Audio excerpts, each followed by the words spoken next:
Hey guys, so I've been meaning to do a review of my Vava 4K projector, the Ultra Short Throw, for a while now, but I didn't have the screen. I recently got the screen. It's an ALR screen. This is from a company called XY Screens. Apparently now Vava has come out with their own screen. The screen has been out for a couple of weeks now, I think. The timing just didn't work out for me. I had already ordered my screen and then I learned about the Vava, so I would have definitely gone with the Vava screen to pair it with the Vava 4K projector, but just didn't work out this time. But hopefully at some point I can get the Vava screen in to pair it with my Vava projector and do a review. So this screen is from XY Screens. I think it's a company in China. This is an ambient light rejecting or ceiling light rejecting screen. It's pretty much the same thing. What it does is that it rejects light from any other angle and only accepts light from below where the projector is sitting. So because of that, even in ambient light, the image looks amazing. And right now in my room, I have all the lights on and it pretty much looks like a 4K television. So finally got the screen up a couple of days ago, and I wanted to talk about the Vava projector. I've had it for about a couple of months now. I've had time to play around with it, and I love the projector. There are a few minor things that they could improve, but more or less it is an amazing projector. And yeah, I just want to talk about the projector. So let's take a closer look at it. The projector itself is actually very minimal looking, and I think because of that it looks very elegant. On wrapping around it is a fabric mesh. It looks beautiful. On top is the power button. That's the only thing that's that you see on top of the projector. On each side there are grills and the vents for the fans, and on the back of the projector is where all the connections are. So you have your 3 HDMI 2.0 ports. HDMI 3 is ARC, so if you want to connect your soundbar. And there's a USB port that you can use to play back media or to power up a device like a Fire Stick. There's a 3.5 millimeter audio jack, and there's also an optical port and an Ethernet connection, and last but not least, of course, the input for the power cable. So this is the remote that comes with it. It's matte black,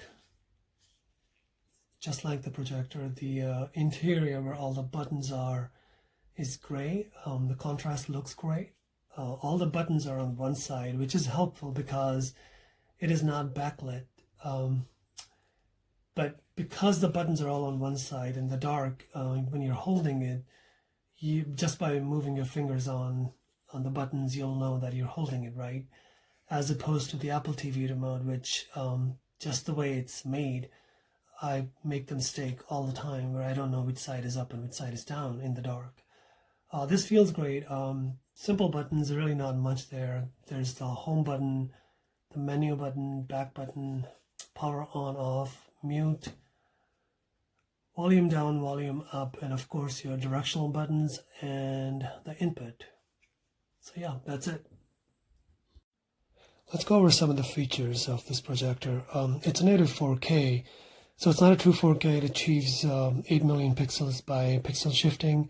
It's got a laser light source as opposed to a lamp. It's an LPD 3.0 laser light source. And according to Vava, that is the same light source that is used in most movie theaters. It has a 25,000 hour life. Yeah, it's plenty bright, 2500 ANSI lumens. According to Vava, it has a 3-segment color wheel, which is capable of achieving 85% of the NTSC color gamut. It sports HDR10, sports up to 150-inch display, 3000 to 1 contrast ratio. It's an ultra short throw, so it has a 0.333 to 1 throw ratio, which basically what it means is that to get a 100-inch image, you just needed the projector to be about 7 inches away from the wall. It supports Bluetooth, both input and output.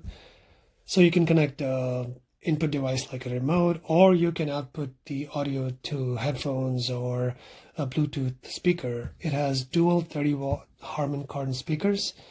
It's running Android 7.1 operating system, 2 GB RAM, 32 GB storage. It has intelligent laser eye protection, which basically what it means is that it has a feature where if something gets in the line of sight of the laser will shut off because it can be harmful to the eyes. So there's also an option to turn that off.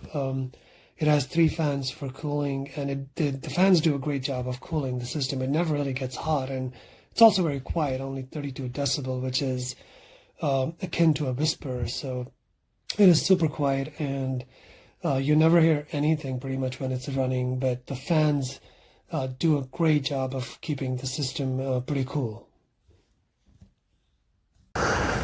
So this is the Vava home screen. On the left side, there's a little preview going on always of what's playing in HDMI 1. In my case, it's a Fire TV. You can always change the source on top. You can turn off the Bluetooth, or you can turn it on. Next to it are the settings. You have the usual network if you want to connect it to your Wi-Fi, change source, display. This is where you would go for any kind of adjustment to your image, keystone correction, power focus. They have this option for boot source. I like this option. What it does is, as you see, mine is set to HDMI 2. So every time I turn on my projector, it automatically just turns on. It goes to HDMI 2, which is my Apple TV, instead of going home and then me having to select the source. That's a nice little option. The refresh rate, depending upon what country you're in. There were a few options for sound. I thought theater was the best. You can always change the output if you're not using the Vava. If you're using your headphone or you have a soundbar connected, you can change it here. I think in general you can update the system software. You can also, this is where you would disable the eye detection if you wanted to do that. The other thing on the home screen is the App Store. I'm not a big fan of it. It's the Aptoid. Just not the best, very glitchy, and nothing plays in 4K. So I rarely ever I actually don't use it. I have never used File Manager. Multi-screen, the Vava has an app that is available for only Android devices, and on the app there's a remote that you can use if you wanted to use your phone as a remote. You can always actually mirror using that app, you can mirror your phone to the screen. So you can play your videos and your images. So yeah, as far as the settings go, that's it. I forgot to add one thing. A lot of people online are talking about a hidden menu. It's not so much a hidden menu, it's more of a quick access menu. And the whole idea is that if you're streaming, or like right now, you're playing a video and you want to go into your settings, your menu, you don't want to go to the home screen, so all you have to do is on your remote, press and hold the menu button, and on the left side you'll get a pop-up, and from here you can adjust your brightness, contrast, and you can do this while the video is playing, so that way you can see what looks good. And so yeah, it's not a hidden menu, it's more of a quick access menu.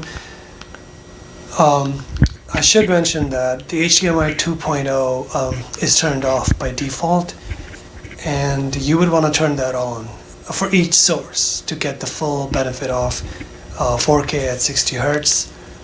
You can also turn on the HDMI CEC, that way you can use your Vava remote to control your Apple TV or your Fire TV.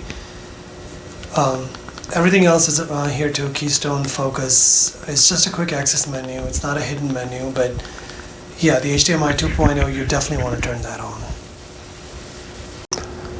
As far as the image goes, I cannot stress enough how amazing it looks. Everything looks bright, but not saturated. Colors are true to life. HDR really looks good on this projector. I've tried a few ultra short throw projectors and the HDR just dims the picture a little too much. Not so much on this. The flush tones look amazing. It looks very natural. Now this is with the lights on. As you can see, it looks amazing. I did have to do a slight adjustment. Right out of the box, it looks good, but I have a little calibration DVD that I used, and I ended up changing a little bit of the settings, and I did change the color tone to warm, and once I made those adjustments, it looks even better, and the sound is good too. It is a 60-watt Harman Kardon speakers. It's not the kind of sound that you would use in a dedicated home theater, but for casual viewing, for your living room, for your game room, this is more than enough. I don't think I ever get above 40% as far as the volume goes. So yeah, that's my review. I love the projector. There's a minor few complaints. The app store could be better. The remote could be backlit.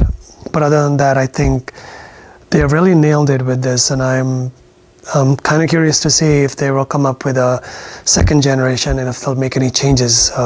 So yeah, that's my review. Hope you find it useful. Thanks, guys.